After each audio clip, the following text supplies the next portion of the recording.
auxiliary wastewater and the sargassum seaweed together with the bacteria source, and it would produce the biogas in that way. Okay, all right. And you had changed the inoculum as well, right? Yeah. Right, okay. Because I wasn't too sure because I didn't really see it in your research questions. Okay.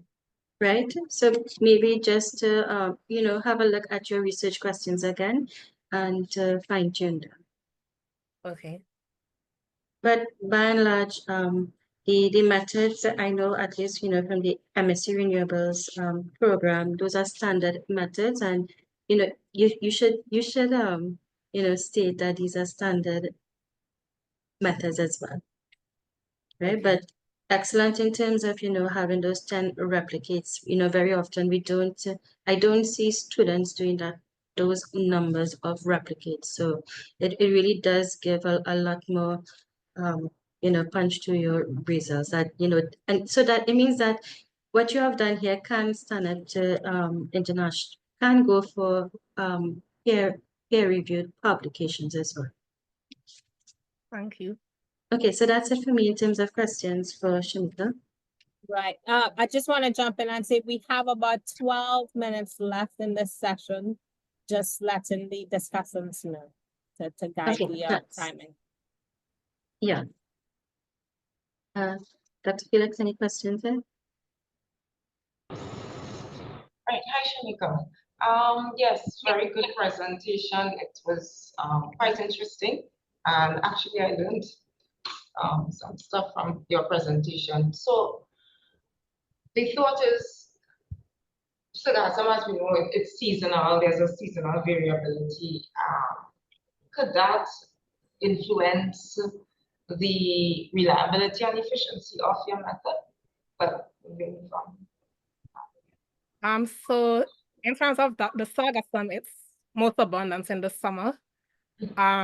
So I would have had to collect it during that time and store it.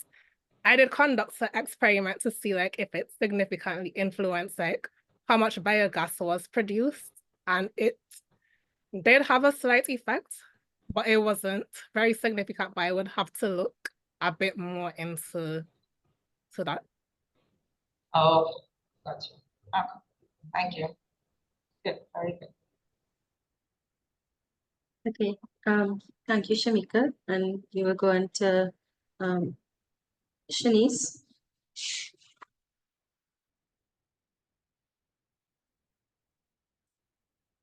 Shanice?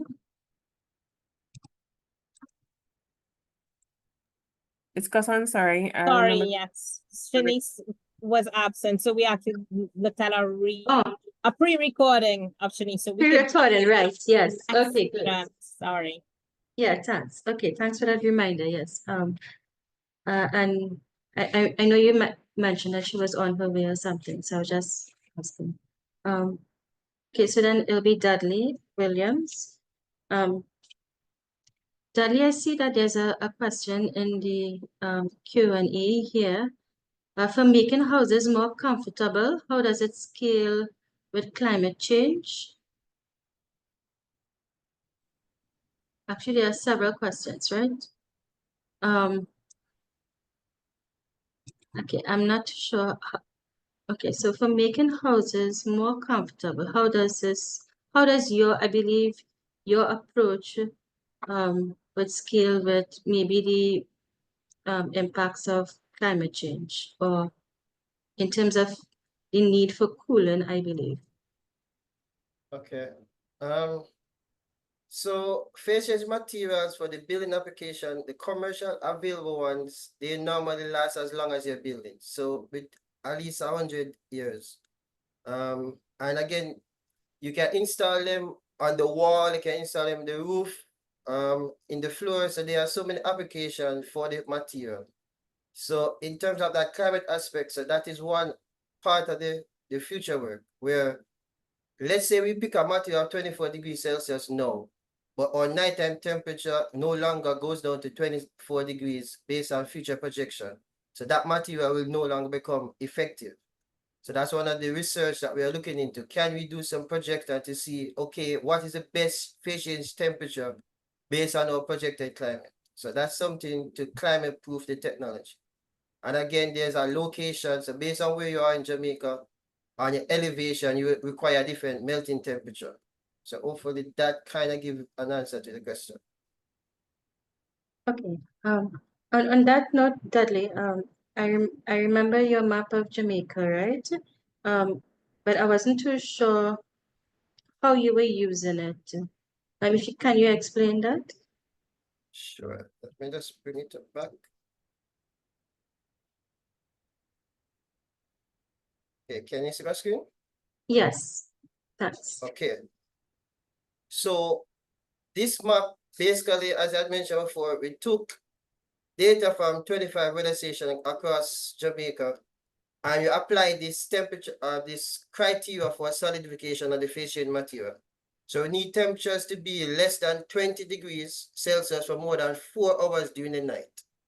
So once we took that criteria, we applied it to the historical data for these weather stations, and we created this map. Now, this map is showing you based on the interior parts of Jamaica that high elevation, those areas are much cooler for most of the year. And therefore, they have a higher probability of solidifying a phase change material of 20 degrees Celsius. While our coastal regions are at a much higher temperature during the night, and therefore they have a low probability of solidifying this specific phase change material temperature. But maybe a higher one will give you a better coverage in those areas.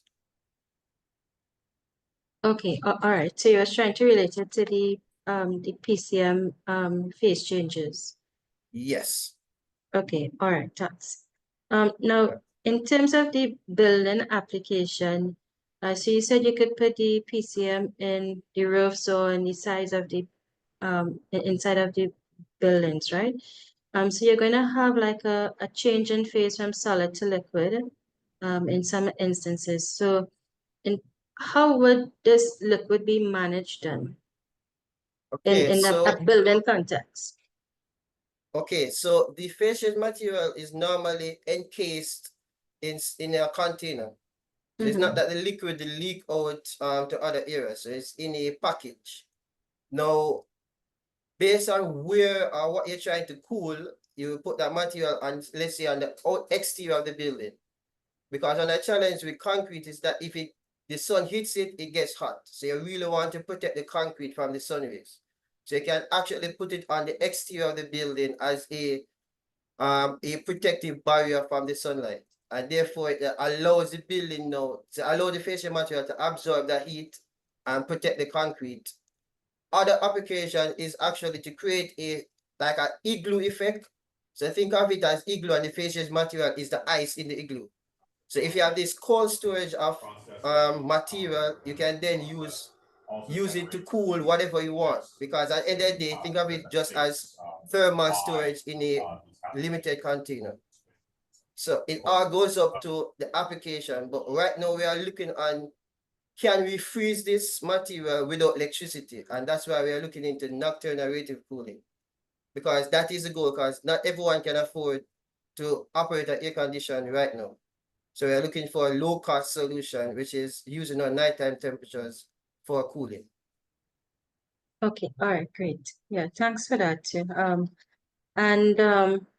So you're saying that the materials could go on the external part and of the building, and if that is the case, then the environmental temperature map is fine, right? But if you're going to put your PCM materials in the inside of the building, then you have to consider now the storage effect of said building materials, and that the temperature inside of the buildings might be different from what your external will be. Right, so I'm glad that you clarified that, you know, that the intention is, you know, it's that there's a possibility of putting the materials on the external. Just one comment, and that is the introduction part was a little bit too long for a presentation. Maybe for future presentations, try to reduce it a bit so that you could focus a little bit more on your results and recommendations. Okay, But overall, overall, I mean, I must say for all of these presentations, really all students have tried to solve a significant problem. And I know that, you know, the solutions could be incremental as well. And whatever you have done here will feed into another project, etc. Right? And I must say, excellent presentations, excellent innovative solutions, and I'm really much pleased with the postgraduate work here. And I will hand over to Dr. Felix. I have to go, and thanks very much for having me. Thanks, Dr. Chadee. Okay. Dr. Taylor. Yeah. Okay. Hi, Dudley. Yes, I agree with Dr. Chadee.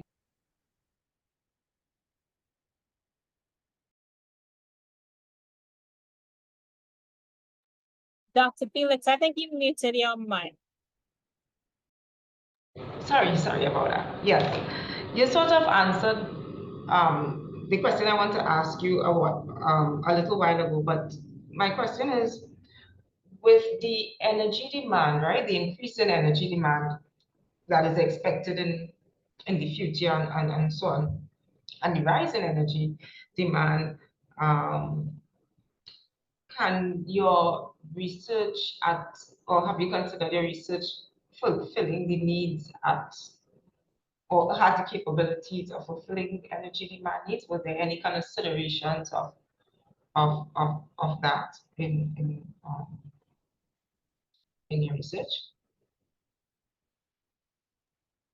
So in terms of fulfilling the energy demand needs, so the research is more on reducing the energy demand needs of buildings. So if we can get persons to build buildings more on the thermal side to reduce the heating load, therefore you're reducing the future demand. Right. Now, the technology itself, as it is now, does not require electricity to create that phase transition.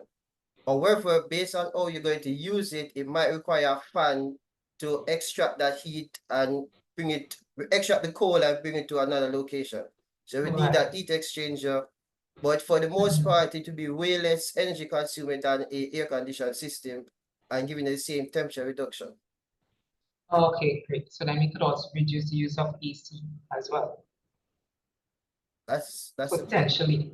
Okay. Good. Thank you very much, and very good presentation. Thank you. I'm seeing a question. Can the condensate derived from the cooling process be used as part of a wider sustainable process? So I could say yes. So if we use the radiative cooling part of the system, we are able to collect condensation, and use that for different water uses in a building. However, the efficiency of it is still low, and it's not necessarily something we saw in our results, but it's not a focus of the current research. But I've definitely seen a lot of condensation taking place when we do our experiments. Okay, great. And we're out of time, so you ended right on time.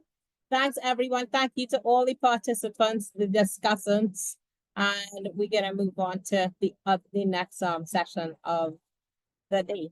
Thank you, everyone.